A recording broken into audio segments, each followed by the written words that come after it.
Okay, ഇനി തൃക്കാക്കര മണ്ഡലമാണ്, എറണാകുളം ജില്ലയിലെ തൃക്കാക്കര മണ്ഡലം. അത് കൊച്ചി കോർപ്പറേഷനിലെ കുറച്ച് വാർഡും തൃക്കാക്കര മുനിസിപ്പാലിറ്റിയും വരുന്നതാണ് തൃക്കാക്കര മണ്ഡലം.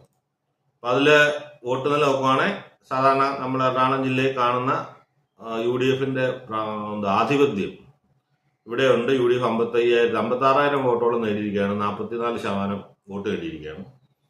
LDF രണ്ടാം സ്ഥാനം 31,000 വോട്ട്, NDA 20,000 വോട്ട്, അതേഴ്സ് 20,000 വോട്ടുണ്ട്. UDF 46 മെമ്പേഴ്സ് ഉള്ളപ്പോൾ LDFന് 16, അതേഴ്സിന് 7, NDA 1. ഓക്കെ, തൃക്കാക്കര മണ്ഡലത്തിന്റെ പഴയ ഇലക്ഷനുകൾ നോക്കാം. കോൺഗ്രസിന്റെ 2015 കോൺഗ്രസ് ആയിരുന്നു, 2016 ആയപ്പോൾ കോൺഗ്രസ് നിലനിർത്തി PT Thomas. Okay, Congress PT Thomas 2021 നിലനിർത്തിയ മണ്ഡലമാണ്.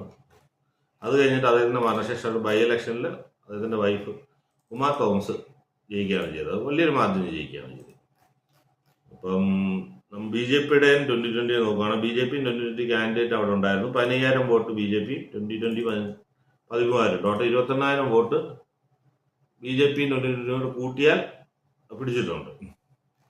ഇപ്പോഴത്തെ മത്സരാർത്ഥികളെന്ന് വെച്ചാൽ കോൺഗ്രസിന്റെ ഉമാ തോമസ് എന്നാണ് മത്സരിക്കുന്നത്, CPMന്റെ പുഷ്പദാസ്, 2020 അഖിൽ മാരാർ ശക്തമായ ഒരു മത്സരമായിട്ടാണ് വരുന്നത്.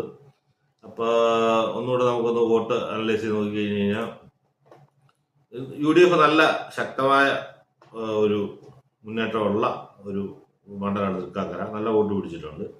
UDF ഈ രണ്ടാമത്തെ സ്ഥാനത്തേക്കാണ് 43% വോട്ടൊക്കെ പിടിച്ചെങ്കിൽ UDF തന്നെ കുറച്ച് കുറഞ്ഞാൽ പോലും UDF സിമ്പിളായിട്ട് ജയിക്കുമെന്നാണ് ഞാൻ വിചാരിക്കുന്നത്. പക്ഷെ രണ്ടാം സ്ഥാനത്തിനാണ് ഇവിടെ മിക്കവാറും NDA വരുന്നത്. കാരണം ഈ 20,000 വോട്ട് അവിടെ ഉണ്ട്. അതുകൂടാണ്ട് അഖിൽ മാരാരുടെയും 2020 എല്ലാം കൂടെ വോട്ട് കൂട്ടി കഴിഞ്ഞാൽ 15,000 വോട്ട് കൂട്ടാൻ എന്തായാലും പറ്റും. അതിലും കൂടുതൽ 20,000 കൂട്ടിക്കഴിഞ്ഞാൽ ജയസാധ്യത, അത് ബുദ്ധിമുട്ടാണ്. എന്നാലും സെക്കൻഡ് NDA എത്തുമെന്നാണ് ഞാൻ വിചാരിക്കുന്നത്. പിന്നെ പറയാൻ പറ്റില്ല, നമുക്കിപ്പം അഖിൽ മാരാരിന് ഇപ്പം ജെൻസി പുതിയ ജനറേഷൻ വോട്ടേഴ്സിനെ അട്രാക്ട് ചെയ്യാൻ പറ്റിയെങ്കിൽ, അവരുടെ ഒരു നല്ലൊരു വോട്ട് ശതമാനം നേടാൻ പറ്റിയെങ്കിൽ അദ്ദേഹത്തിനൊരു അട്ടിമറി സാധ്യതയുണ്ട്.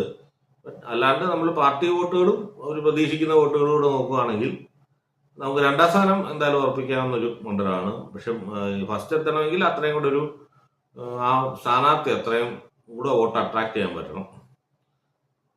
അതും പോസിബിലിറ്റി ഉണ്ട്, ഇല്ലാന്നില്ല. എന്നാലും ഞാൻ രണ്ടാം സ്ഥാനമാണെന്നാണ് വിചാരിക്കുന്നത്. അപ്പോൾ UDF ഒന്നാം സ്ഥാനവും NDA രണ്ടാം സ്ഥാനവും LDF മൂന്നാം സ്ഥാനമാണ് തൃക്കാക്കര എന്നാണ് എൻ്റെ അനാലിസിസ്.